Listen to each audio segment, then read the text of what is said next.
this video I'm going to take you on a bit of a tour around our neighbourhood to give you some idea of why we love living here so much, and to give you a look at where I'm learning to ride this little Honda Dream.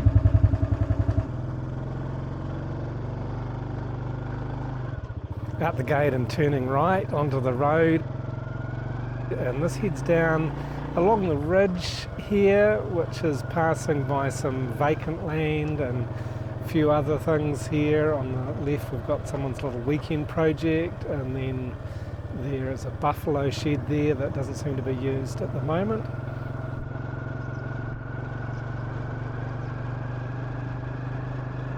And then through along into the lamyai orchards. And lamyai is, in English is called longan, and it's a very common fruit around the whole of the north of Thailand, around Chiang Mai. And there's an abundance of it down here. I think it's pretty easy to grow.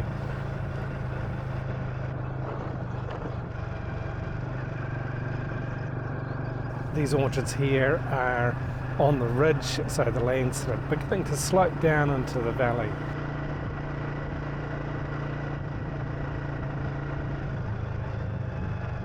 And here's Pipi, our pigeon, who's decided to start following me and coming with me when I go for a ride sometimes. Let's see how far she'll come with me today. Then onto the gravel here, which is a little bit loose just in that area, just on that bend. I've put some fresh gravel down, so I've got to be pretty careful in there, learning not to slide the bike out or drop it on the loose gravel. Along here it's much easier because it's old gravel, it's compacted, and there's not much loose gravel sitting on the top, so it's not too bad.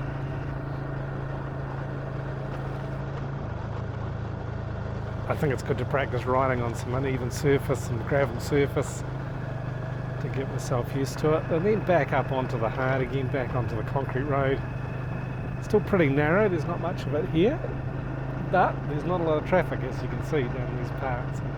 Now we're into the rice field area, which is still on the slopes, as we head down into this big flat valley where we'll start to see that there's actually some rice planted at this time of the year, which is kind of unusual. Now I'll just turn left here and carry on through so that I can take you across the river, and there's not many crossings on the river, but I've discovered one. Oh, here's Pipi again, flying pretty close to me, riding along with me. It's kind of fun. Then since we've moved here in the last 6 years, there's a few more buildings. There's been, oh hello Pipi, there's one just on the right, there's another house just on the left here that looks like they've started a bit of a barbecue restaurant, and then there's the shell of a building that looks like it might be going to be a restaurant or a cafe or something like that at some point, but it's been a slow development. It's been there for years. I don't think they've touched it for about 2 years now, but previously they'd do a little bit and leave it and come back again, so I dare say that they'll be back before long to keep going. Now I'll just turn right onto this track here. This is pretty narrow, it's gravel again. There's another new house on the left here that's just less than a year old. And now I'm heading down this track to where the river crossing is. It's a weir across the river. And so obviously this is only a track wide enough for bikes. Although you could drive a truck down here, a truck or a car, you certainly wouldn't want to meet anyone coming the other way, because you'd have to have difficulty finding a place to pass.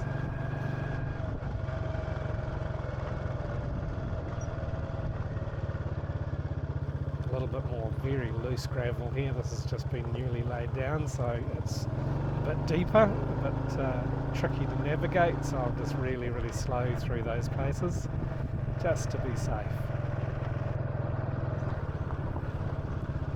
And you can see here on the left that there's some rice being planted.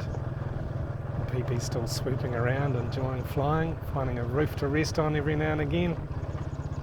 So it's unusual at this time of the year to see so much rice being planted, but apparently there's good amount of water this year, so a lot of the farmers down here in the flat have planted a second crop.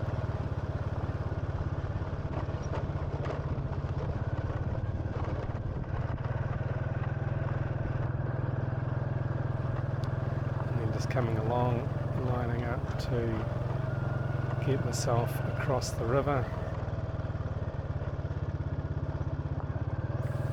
And it's just a little hump up onto this concrete structure in between the railings, keeping it slow and nice and straight and steady, and then back onto the gravel again on the other side here. This track's a little bit wider, and now you can see also on my left there's a canal. This is one of the many irrigation canals that crisscross this whole landscape, bringing water so that the farmers can plant rice and irrigate their fields of rice and lamia and other crops, but it's mainly as rice and lamia.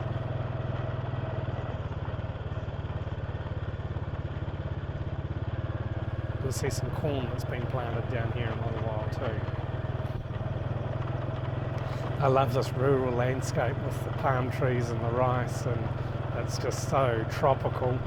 It's getting pretty warm now. We're in the middle of February, and during the day like this it's pretty hot and just crazy dry. We haven't had any real rain since November, so the landscape's really beginning to show it and show the necessity for this canal infrastructure that they've got in place here to be able to move the water around so that the farmers can plant on their land during the dry season as well as during the rainy season. But in the 6 years that we've been here, this is the first time in the dry season that I've seen so much rice being planted. We have been told that it is because there's enough water, and I think possibly that the other factor contributing to it may be that there's some incentive and some encouragement for farmers to plant a second crop of rice this season because there is an international shortage of rice. And as far as I know, Thailand is still the largest exporter of rice in the world. They're one of the main rice growing countries that produce more rice than they consume annually. I love coming down here. There's very rarely anybody else along these roads, but I am really careful. I'm keeping on looking ahead, looking to see as far ahead as I possibly can, and then if I can't see, coming into some of these bends, especially some of the sharper corners where there's a bit more growth, there's a bit more vegetation, more trees growing and stuff, then I'm slowing down. I'm just taking it really carefully. I don't want to meet a truck coming the other way. It is possible to pass another vehicle, a truck or a car on these roads. I do it, but I wouldn't want to come too quick, too close.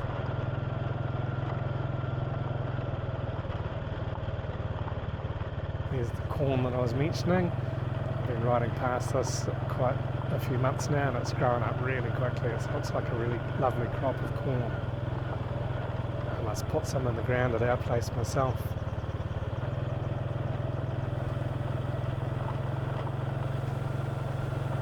Coming through the shade and into the sun again. But you can see just all around here where there's no rice growing, there's no crops planted, just how dry it is, how dry the gravel road is. All the trees are beginning to look a bit dusty. We do sometimes get a bit of rain at this time of the year. Sometimes get the odd good hard downpour, but we haven't experienced it yet. It's always nice when it does happen, of course. It just cleans everything off and freshens the air. We have been getting quite a few days now with some quite strong wind. I've just noticed this truck up here, so I'm going to be just careful. And yeah, sure enough, he just makes a start and then sees me and brakes again. So just always cautious of vehicles like that, because a lot of the people around here don't actually pay a lot of attention to other vehicles on the road. They just presume that there's nobody coming. So I'm taking the position that if I'm coming, that I'm going to just presume that they haven't seen me until I can be sure. So I just slow right down. So here we've got some more rice growing. It's looking quite good. It's still got a lot of water on the fields. And as you can see on the left hand side, there's plenty of water on that canal, so it's all good. But all through this area here, I'd never been here before I got the bike, and it's wonderful to see just what's down here on these narrow little roads. That I wouldn't be so keen to drive my car down here because, like I said, you can get past an oncoming vehicle on the bike, but if there was two cars or a truck and a car or two trucks coming, you're not going to get past very easily at all. Someone's going to have to back up. And certainly in some places there's nowhere to overtake on this road. There's nowhere to pull off the road, rather there's rice fields on one side, you don't want to be taking your vehicle down there, and then on the other side you've got the canal.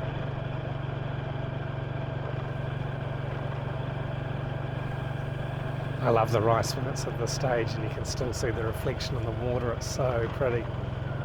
Haven't seen many egrets. There's a good number of egrets around. They're a beautiful bird, stand probably a metre or so tall, and pure white, and when they fly they just look beautiful. Quite often if I'm riding along early in the morning when I go for a bicycle ride, I'll disturb them sometimes and they'll just fly along just above the surface of the water, and you can see the reflection of the bird in the water as they're flying above it. It's quite magnificent, quite magical.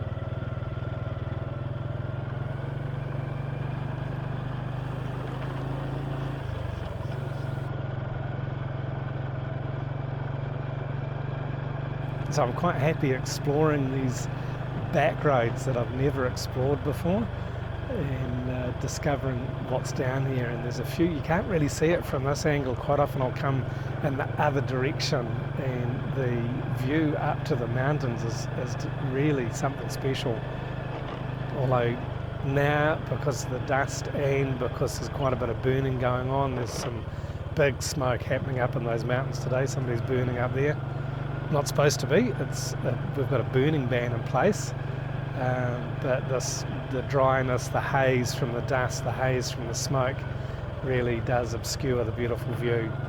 Particularly, to get good photographs, I'm going to have to come back down here after it's rained, or if we keep getting some good wind, as we have done the past few days, maybe it will clear it a bit better than that for me, so that I can get a couple of pictures down here.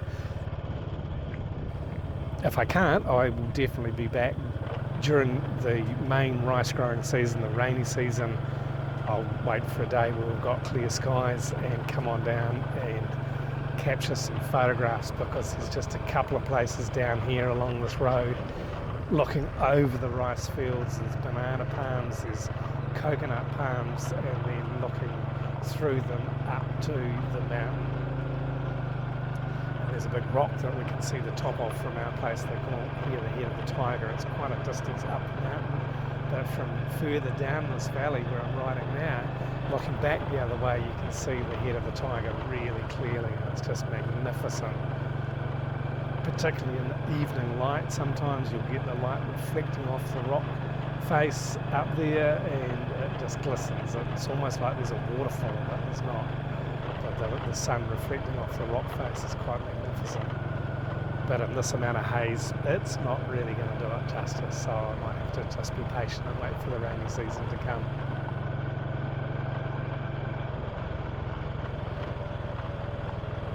There's a few people out and about in the fields today, not many, particularly at this time of the day. It's kind of middle of the day, so it's pretty hot and dry, and there's not a lot of activity. It looks like the rice that's going to be planted has been planted already. These fields are looking pretty full, and so it's just a matter of the farmers just coming along and having a good look. They usually do that in the morning. They pay real close attention to their farms, and when they've got the rice growing, they're really careful with it, keep it looking beautiful, keep the weeds down. And but they usually come and check this in the mornings and the evenings when it's a bit cooler out. Not sure what the temperature is today, but it's pretty warm. But on the bike, it's a nice cool breeze to be riding along. A little bit sticky under the helmet, but apart from that, it's quite pleasant. Certainly a lot more relaxing than riding a bicycle in this heat, which I generally don't do. I usually ride the bike in the morning, ride the bicycle in the morning. It's a bit more pleasant. It's still quite cool in the mornings. But yeah, like I said, in the middle of the day like this, it's starting to get pretty warm and it's so dry. So we're getting around here. This is a wall of a restaurant. I'm not sure if it's more than just a restaurant. We went in there once. Wasn't really that impressed, so we haven't been back again. And it's just an odd little bit of a back road to have quite a large business, a large restaurant. Don't ever see many people in there, so I don't know how well they do.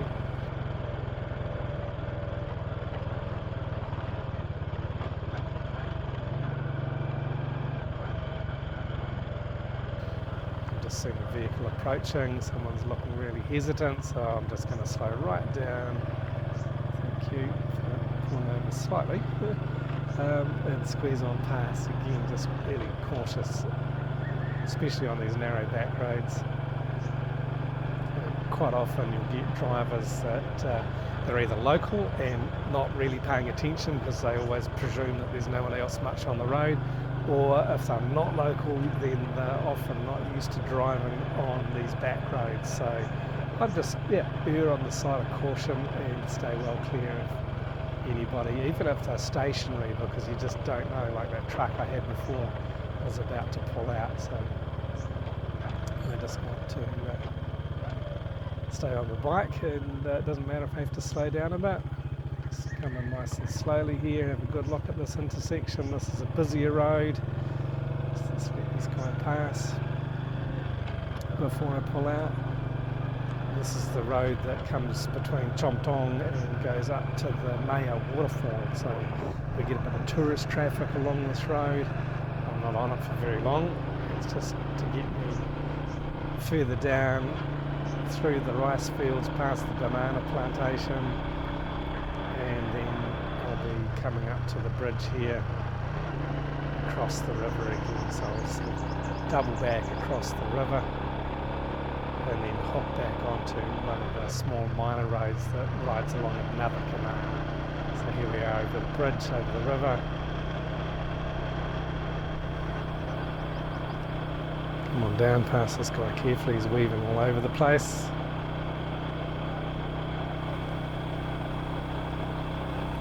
And so this is just little outskirts of Chomtong and heading up into the other village up here. Can't remember the name of this village, we don't often come through here. I've never stopped, I don't think, only passing through sometimes if we come out to Chomtong this way. And then I'll make a right up here and just come in this little back road. This is another really narrow road that I wouldn't bring the car down. There's a few houses down here, a few businesses down here. And it sort of comes around the back of another temple that's just up on my left there. I was looking at this on Google Maps the other day, and it looks like there's another couple of restaurants down here, but it may be that they have closed. One of them certainly doesn't look like it's active, and the other one, so I'm not really sure where the entrance is. There may be signs for it that I can't read. They'll only be in Thai, and I can't read Thai. But from the photos on Google Maps, it looks quite interesting. It's just on the right-hand side there. But again, it doesn't ever look like there's any vehicles there or any customers there, so it may be that it has closed. There's been a lot of restaurants in particular that closed during COVID because nobody was going out, nobody was visiting them. Sure, people were ordering food and getting delivery service, but in this part of the world, delivery service isn't what it is in a big city. And so sadly, a lot of these businesses, a lot of these small restaurants have closed. Even up in Chiang Mai, some of the places that we used to love to go have closed and not reopened, or that the premises have been taken over by other restaurants. A couple of the ones that we really used to enjoy going to have been taken over by restaurant franchises, it looks, and that's not somewhere I typically prefer to eat. I'd prefer to eat at restaurants that are family run or run just as a small individual business rather than by a big franchise.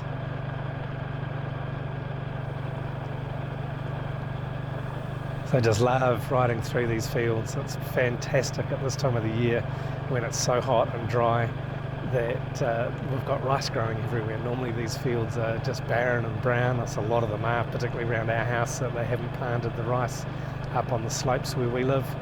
But down along these valleys there has been quite a lot of rice planted, so it's great to see it. Been back through more lummi orchards and just winding around, and it's you can see that the road just follows along the canal over the bridge and back again sometimes.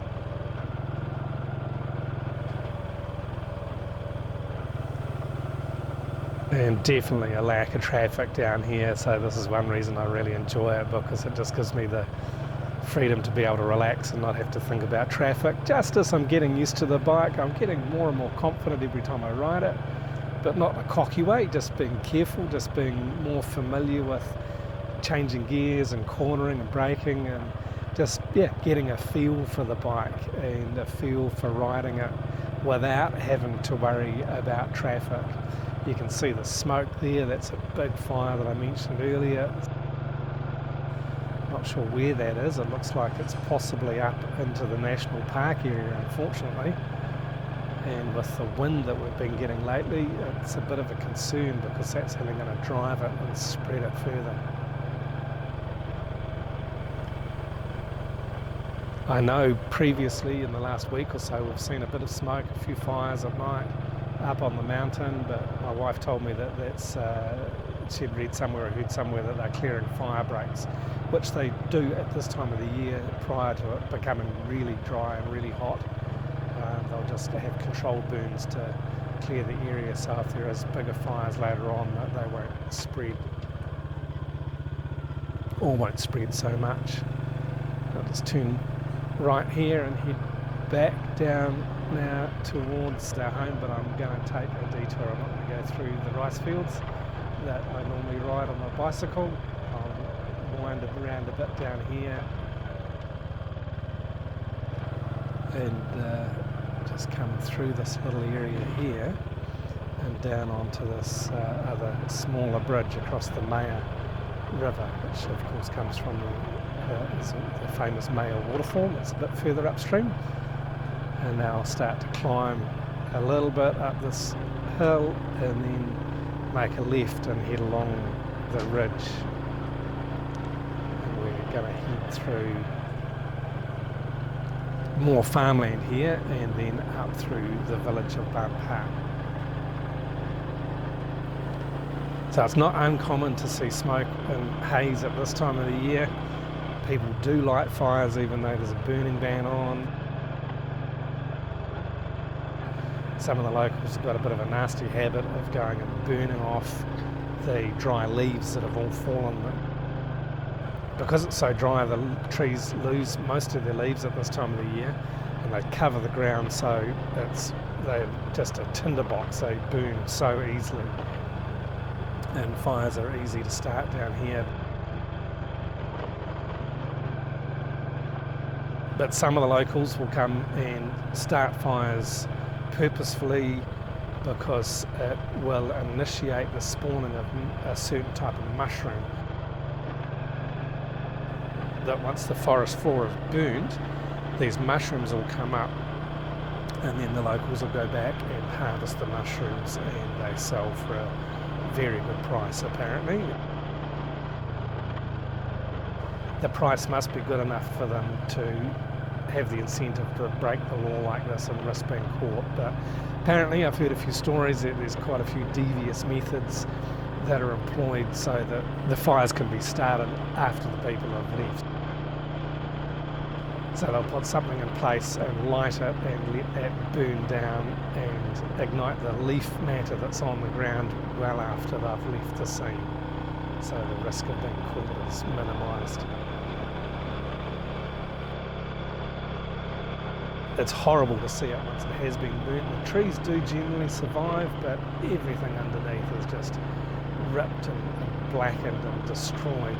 And then of course the air quality is also just ruined. But this isn't the only cause of the haze in the north of Thailand during the burning season. Nowadays it's very common for the farmers who grow maize and corn to burn off the leftovers, the stalks and the cobs. Once the corn's been removed, they will pile it all up and set fire to it. Regardless of whether it's illegal or not, they don't seem to bother. It's kind of tragic that they could put this all into such good compost. Come the wet season, they could be making fabulous compost to go back into the ground, particularly if it was chipped up. So if they were provided wood chippers, then this could be put back into the earth and provide life to the soil.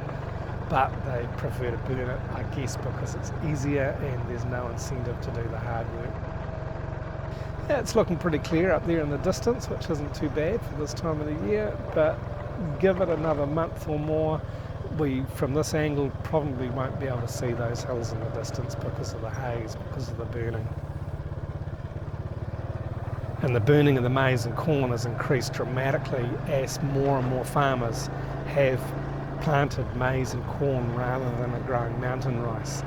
Over on the other side of these mountains in the Majam area, all of the farmers over there used to plant rice. They planted mountain rice, so it's a different variety of rice that doesn't require the fields to be flooded, and it's a really hardy rice. It's really nice to eat, but it seems that they're not doing that so much nowadays because they can earn money if they grow maize or corn for animal feed, and it's driven by these big companies that come in, give the farmers some incentive to want to plant the corn because the company will come back and buy it all off them. But what they're not told about is the cost of this. The cost firstly to the environment, because it's going to destroy the environment and ruin their land, because the corn and maize needs complete sunshine, can't have any shade, so the trees are removed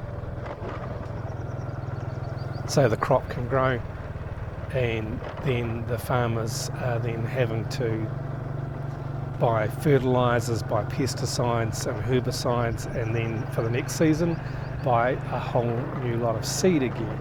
In the past, if they were growing their own rice, they'd be keeping the seed for the next harvest, so it wouldn't be costing them anything. And so what happens is they're given the incentive, being promised that the companies will come in and buy the harvest from them, but what they're not told is how much it's going to cost them to buy seed and fertiliser and everything else they need to be able to grow that crop. And so what happens is they get basically enslaved. They will be captured into this debt cycle that they can't get out of.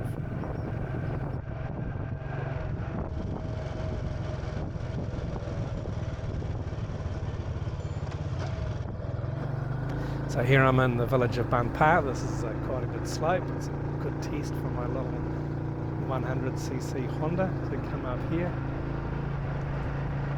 And just quite slowly, quite carefully, because it's really narrow and I'm just not sure if there's a vehicle going to come out of the side or a dog going to come running out, or it might be a dog lying in the road. It's not uncommon.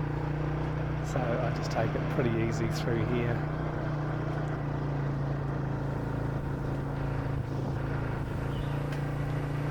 Some nice stone walls. Not sure how old this village is. I think it's older than our local village, and maybe a mixture of both Thai and possibly Karen people in here.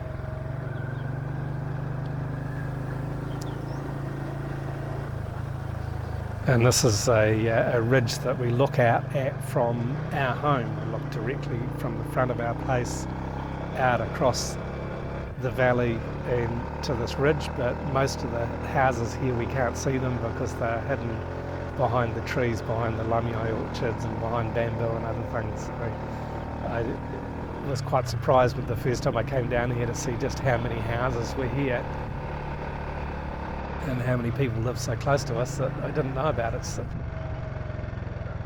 as the crow flies from our place, this is less than a kilometre away.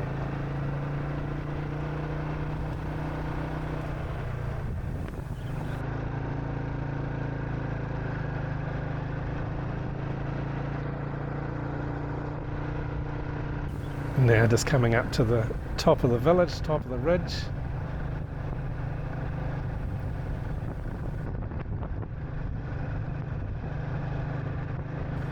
Past the temple grounds.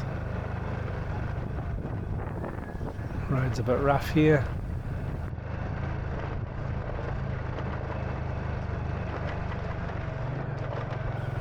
Now I'm coming up to the intersection, this road here that I'm making a right-hand turn onto winds around, at this point, winds around the edge of the national park. So on my right is farmland and on my left is the national park, and you can really see just how dry it is up here.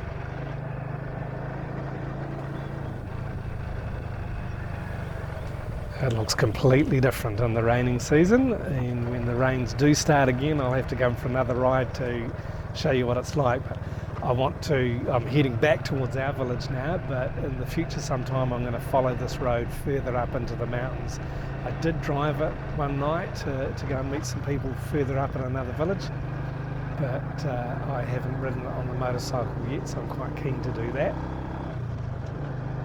I'm not sure how steep it gets from the map. It looks like it'll be pretty steep and pretty windy, and it sort of heads right into the national park around the head of the tiger and eventually makes its way out into a Hmong village, which is where the Royal Project Gardens is, or somewhere near there, which is a place up in Dandenong National Park that I've been to many times. But we usually go on the main road, which is a lot better paved, a lot wider than this little road, but I'm quite keen to take the bike up this road because it's just lovely.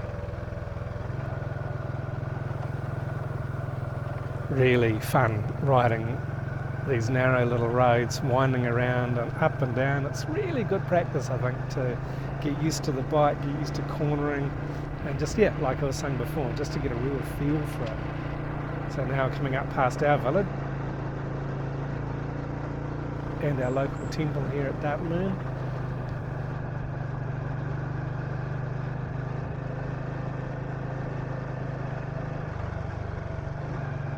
And I'll just sort of head back down and make a little right turn. It's a bit tight down at the bottom of this hill here. Just where that truck is turning in, I'll turn and follow them through. It's a bit rough, a bit of a bumpy road.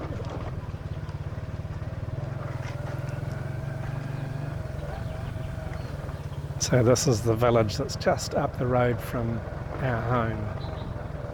Although from our home you can hardly see it again because it's just hidden behind the trees. So more narrow little streets. I'm not sure what this guy in the truck's doing, moving extremely slow, but that's not uncommon, and no indicators, just stopping in the middle of the road on the wrong side. Mai penrai, sabai, they say here, just doesn't matter, take it easy as you go. Slowly round onto our newly paved blacktop through the village.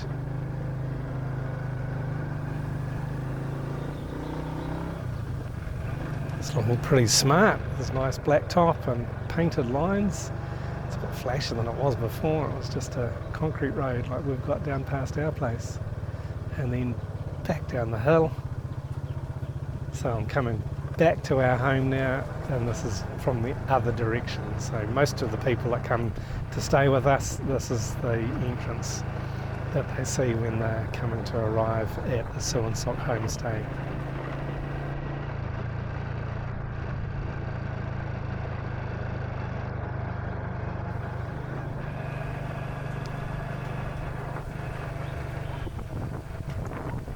And there it is.